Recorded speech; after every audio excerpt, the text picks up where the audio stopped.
Hi Freunde, was geht ab? Ich bin der Carvedox. Willkommen zurück bei meiner kleinen Serie, wo ich verlassene Minecraft-Server erforsche. Egal ob ihr neu hier seid oder wiederkehrt, ich wünsche euch viel Spaß bei dieser Folge.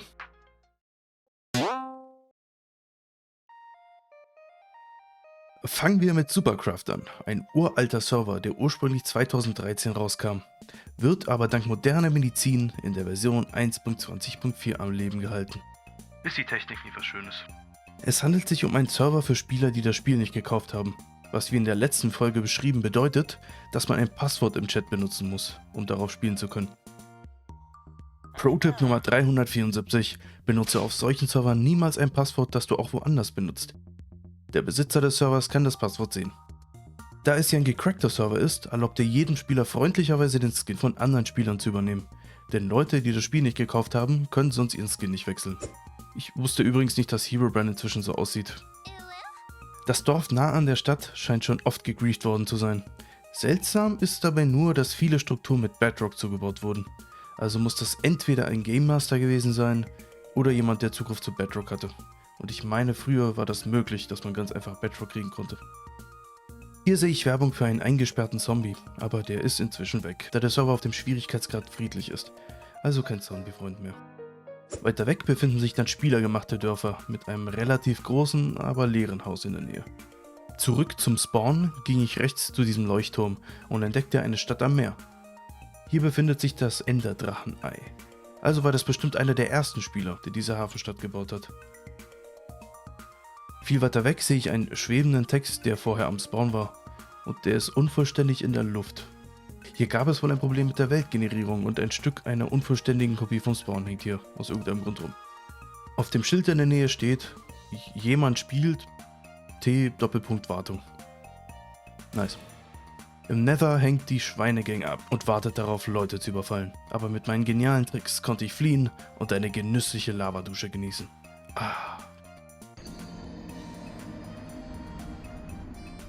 Eigentlich hätte der Abschnitt jetzt zu Ende sein sollen. Aber während ich diesen Teil schreibe, ist der mutmaßliche Erschaffer des Servers aufgetaucht und schwebt einfach so in der Gegend rum. Ich konnte ihn sogar auf YouTube finden. Er hat wohl vor 9 Jahren einen Trailer zu diesem Server gemacht. Nicht schlecht. Leider war er die ganze Zeit AFK und ich konnte ihm keine Fragen stellen. Und hier hätte der Abschnitt wieder zu Ende sein sollen. Aber ich habe 2 Tage gewartet, um darauf zu warten, dass er wieder online kommt, und hatte Glück. Nun hatte ich die Gelegenheit, mit Pasi123 zu chatten. Er hat mich darüber informiert, dass der Server 2013 erstellt wurde. Seitdem gab es immer wieder neue Welten mit den damals schnell hinterherkommenden Updates. 2017 beschloss er dann den Server aufgrund des mangelnden Interesses zu schließen. Der wieder geöffnete Server, auf dem wir gerade spielen, existiert erst seit 2023 wieder. Ich habe ihn gefragt, ob er nicht den Warp-Befehl für Gäste aktivieren könnte, und er hat es tatsächlich gemacht. Dazu hat er ein paar interessante Teleportziele erstellt, die ich aber alle schon erforscht hatte. Wir haben uns stundenlang über die alten Minecraft-Zeiten unterhalten. Ein super sympathischer Typ. Als krönenden Abschluss hat er mir noch dieses Meisterwerk von Feuerwerk gezeigt. Mehrmals, der Schlingel kann ziemlich oft. Es ist zwar fragwürdig, ob der Server nun tatsächlich verlassen ist oder nicht, da der Besitzer noch teilweise aktiv ist, aber ich lasse das wegen der Umstände gelten. Der Server kriegt von mir ein geiles Feuerwerk von 10.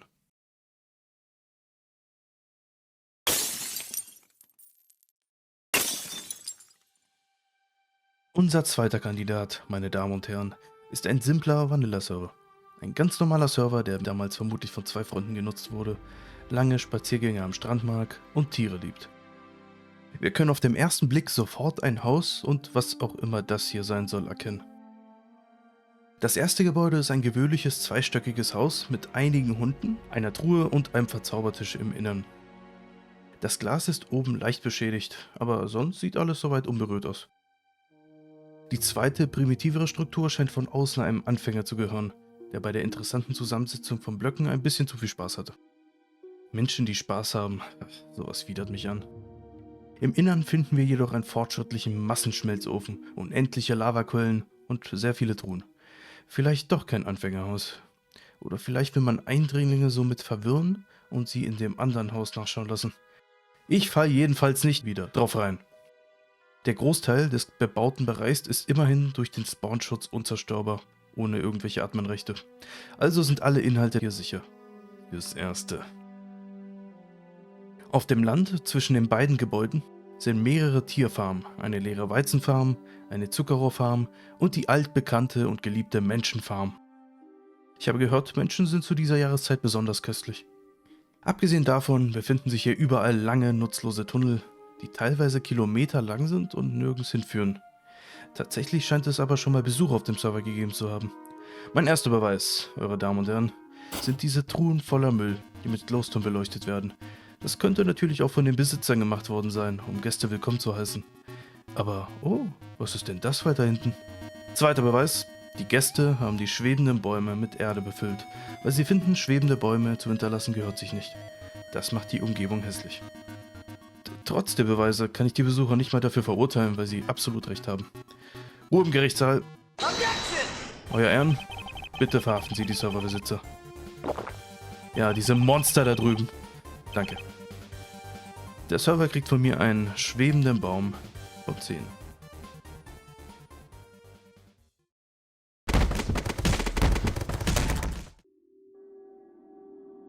Tick Hosting ist ein wirklich sehr merkwürdiger Server. Zu dem Grund komme ich gleich. Beim Betreten des Servers wird man gleich mit 3 Links bombardiert, und denen keiner funktioniert. Ich glaube sogar, dass ich mir da bei dem Besuch von einer der Websites ein Virus eingefangen habe. Virus Total behauptet zumindest, dass es auf der Seite Malware gibt. Erste rote Flagge. Im Eingangsbereich werden wir jedenfalls von einer lieblichen Gegend mit einem recht großen Baum und einem hübschen Schloss mit 2 kleinen Hütten begrüßt, die man alle nicht betreten kann und leer sind. Weiter hinten können wir uns zwischen 3 Spielmodis entscheiden. Ein SMP-Server, der nie funktioniert. SMP bedeutet, soweit ich weiß, einfach nur Survival Multiplayer. Ein zufällig generierter Parcours, der dir angeblich alle 10 Sprünge Diamanten gibt. Ich habe nur keine Ahnung, wo die sein sollen. Mein Rekord liegt übrigens bei 58 Sprüngen. Das ist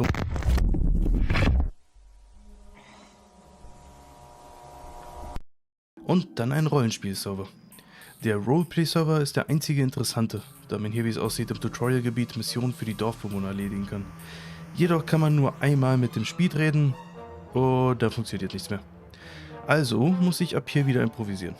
Nice. Wenn mir etwas liegt, dann Wahnsinn und Chaos. Improvisation. Es gibt einen Bosskampf, der einfach nur ein normaler Kampf gegen einen Warden ist, der wohl stärkste Elite-Gegner in Minecraft. Dann gibt es einen Skelett-Rush-Mode, bei dem man 50 Skelette besiegen muss, ohne zu sterben. Wie auch immer das möglich sein soll. Kurz bevor man stirbt, wird man auf den Boden geworfen, wo man kurze Zeit unsterblich ist und man daraufhin, wenn niemand zur Hilfe eilt, nach einer Minute stirbt. Sollte man sich vom Server trennen und wieder zurückkehren, verliert man seine gesamte Ausrüstung, die man in seiner Session bekommen hat. Also ist dieser Modus leider vollkommen unspielbar und nutzlos. Kann ich sehr gut nachvollziehen, wie das ist. So, das war dieser Server im Großen und Ganzen. Nun fragst du dich sicher, warum ist dieser Server denn so merkwürdig, oh mein Lord? Auf dem Server findet man beim Klicken auf das Buch einen funktionierenden Link zu deren Discord-Server. Dieser Server mit mehr als 2000 Benutzern dient scheinbar als Werbung für ihre Website. Sie boten vor wenigen Wochen oder Monaten angeblich noch kostenlose Server an, solange man ein Konto auf deren Homepage hat. Das klingt an sich schon nach einem riesigen Scam.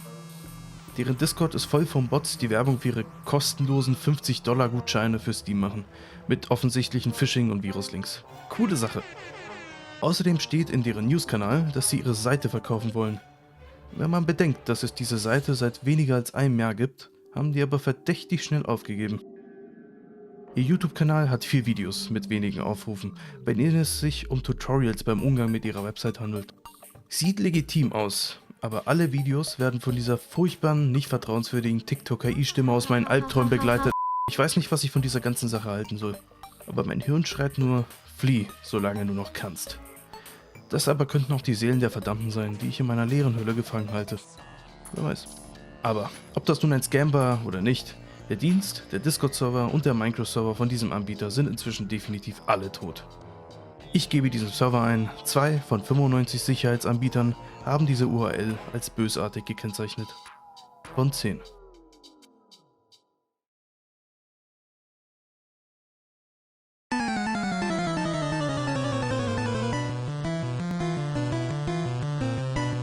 Beim Betreten des Servers wurde ich herzlichst von einem Mitarbeiter empfangen und habe sogar kostenloses Essen serviert bekommen. Was für ein Service. In der Nähe steht ein Gebäude, was mich sofort an die Eiskron-Zitadelle aus World of Warcraft erinnert hat. Es hat sogar eine kleine Wassersäule in der Mitte, damit ich nicht alle Treppen hochlaufen muss. Ah, wäre sowas in echt nicht auch praktisch? Man müsste nur eben den Wasserfall hochschwimmen. Neben der Eisgrund-Zitadelle, von der ich problemlos wieder runterkam, fand ich dann das erste Anzeichen von Besuchern. Dieses vorher sicherlich schöne Haus, was nun völlig demoliert zurückgelassen wurde. Die Mitte der Struktur ist vollkommen weggesprengt worden. Wie ist das passiert? Fragst du dich sicher in deiner tiefen und sexy Stimme, werter Zuschauer. Ich schalte eben meinen Detektivmodus an. Moment. In dieser riesigen Lagerhalle habe ich eine Kiste voller Schwarzpulver gefunden. Und was ist das? Dieselben Spuren, die wir am Tatort gefunden haben. Ich habe den Fall gelöst. Die Lagerhalle ist von außen nur ein großer schwarzer Kasten. Das Innenleben ist aber cool designt.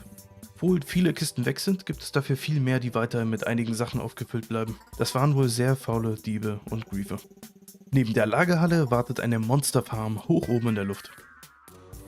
Sie generiert die verschiedensten Arten von Monster und sieht dabei nicht nur sexy, sondern auch super effizient aus. Mit diesem gestohlenen Pferd habe ich dann dieses Haus am Hügel angeschaut, nachdem ich es geschafft habe, die Treppe hochzureiten. Ich bin mir nicht sicher, ob das zerstört wurde oder einfach nie fertiggestellt worden ist. Dennoch gefällt es mir. Im obersten Stockwerk gibt es immer frische Luft und eine schöne Aussicht. Die Miete ist auch sehr preiswert. Es hat sogar einen Eingang zur Hölle im Wohnzimmer. Das ist wie ein Abo für die Bild-Zeitschrift abzuschließen. Nur nicht so böse. Im Nether wartet der gute Mr. Pick auf uns, der bereit war, mich einfach grundlos abzuknallen. Darum habe ich ihn aus Rache eine reingepfeffert. Hat sich auf jeden Fall gut angefühlt. Am interessantesten fand ich lustigerweise die Strukturen, die sie im Untergrund gebaut haben. Sie erinnern mich sehr stark an die Backrooms. Keine Ahnung, was sie unten bauen wollten. Ich will auch keine Vermutung aufstellen, damit ich mir vorstellen kann, dass das schon immer hier war. Schon bevor die ersten Spieler ankamen. Sie haben es lediglich ausgegraben und man hat sie kurz darauf nie wieder gesehen. Der Server kriegt von mir ein goldenes Pferd von 10.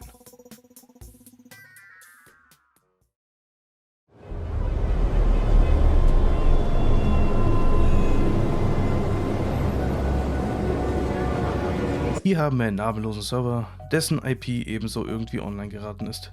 Als Begrüßung wartet eine Spur aus Fackeln auf einen, die nach einer sehr schweren und langen, einminütigen Reise zu 2 seltsamen Keramikstrukturen und dann zu einem kleinen Haus führt. Und das Unglaubliche ist, obwohl hier Spieler gewesen sind, hat bisher niemand etwas davon zerstört. So etwas ist unglaublich selten.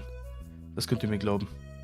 Die Person, die den Server gefunden hat, weist den Besitzer lediglich darauf hin, dass der Server auf russischen Seiten aufgelistet wird und fragt nach der Einstellung einer Whitelist. Wer nicht weiß, was das ist, eine Whitelist erfasst alle Spieler, die den Server benutzen dürfen. Der Rest kann einfach nicht raufkommen. Der Spieler, der ihn darauf hinweist, hatte hier seinen Namen gekennzeichnet, aber irgendjemand hat seinen Namen zensiert. Das ist eher die super toxische Minecraft-Community, die ich liebe und kenne. Das bedeutet jedenfalls, es sind mindestens 2 Besucher hier gewesen und keiner von denen hat das Haupthaus zerstört. Nur Schilder platziert und eine wunderschöne Skulptur errichtet. Wunder gibt es wohl tatsächlich. Das Häuschen hat ein hübsches kleines Ufer, das nötigste Equipment als Innenleben und einen tiefen Keller, wo die ganzen bösen Geheimnisse und Pläne versteckt sind. Wie zum Beispiel diese armen, gefangenen, leuchtenden Tintenfische hinter einer Glaswand. Das gibt mir harte Superschurken-Vibes. Der Tunnel hört leider unten einfach auf. Hoffentlich bleibt dieser Server weiterhin unangetastet. Ich liebe diesen Ort.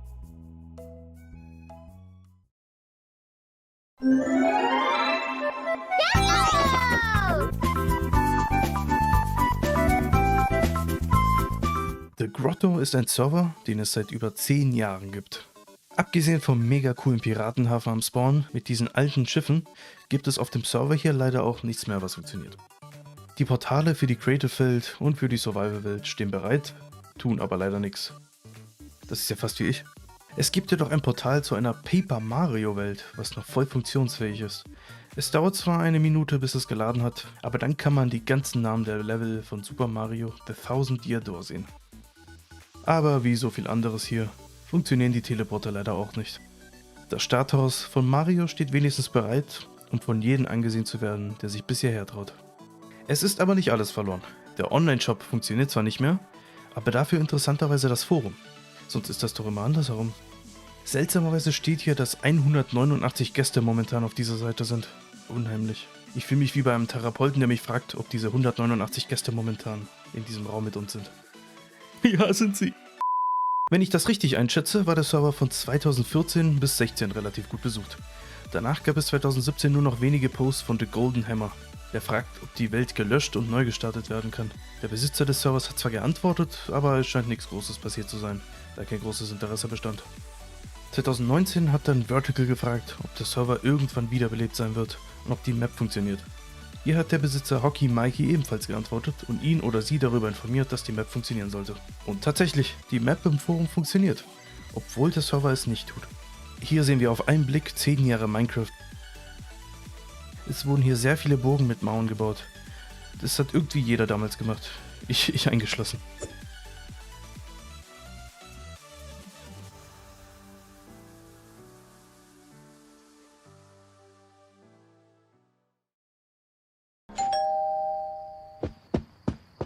Hello?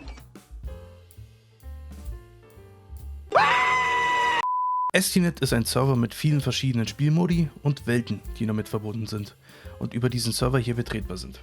Oder besser gesagt, verbunden sein sollten. Wie so oft bei diesen verlassenen Servern funktioniert ja leider fast nichts. Wenigstens gibt es eine coole Sprungmechanik, wenn man auf die Leertaste doppelklickt. Das einzige Portal, was noch funktioniert, ist das Minigames-Portal. Innerhalb dieses Raumes befinden sich jedoch nur 2 Minigames. Eins heißt Glider. Es sieht so aus, als ob es funktionieren würde, aber das tut es halt nicht. Der Timer für den Start des Spiels bleibt bei 60. Entweder es funktioniert einfach nicht, oder man braucht Freunde, um loszulegen. Beim Runterspringen stirbt man wie gewohnt. Aber man kann nicht auf Wiederbeleben klicken. Bester Server ever. Das andere Minigame, Capture the Flag, schmeißt den Flieger nach einer Weile vom Server. Als ich die Aufnahme schon beendet hatte, ist mir dann aufgefallen, dass sich außerhalb des Spawns überall seltsame Kopien der Spawn-Plattform wiederfinden. Ein bisschen unheimlich. Wenn man dasselbe bei der Minigames-Welt macht, findet man schnell eine normale, unversehrte Welt wieder. Die ist allerdings völlig leer und man kann mit nichts interagieren. Ich gebe diesem Server ein Estnet spielbar von 10. Ja, tut mir leid, ich gehe schon, sorry.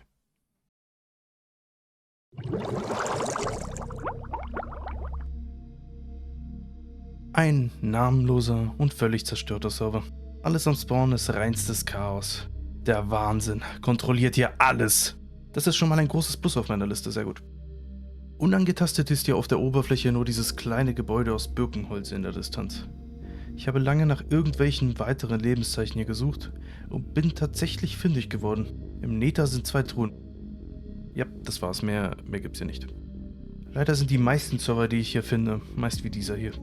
Nur dass normalerweise gar nichts Nützliches oder Unberührtes irgendwo steht. Immer sehr schade. Das war's auch wieder für heute. Ja, so schnell vergeht die Zeit, wenn man sich diesen Müll hier anschaut. Ich hoffe, ihr hattet Spaß und dass wir uns in Zukunft irgendwann wiedersehen können. Bis dahin, haut rein, Freunde. Euer Carbedox.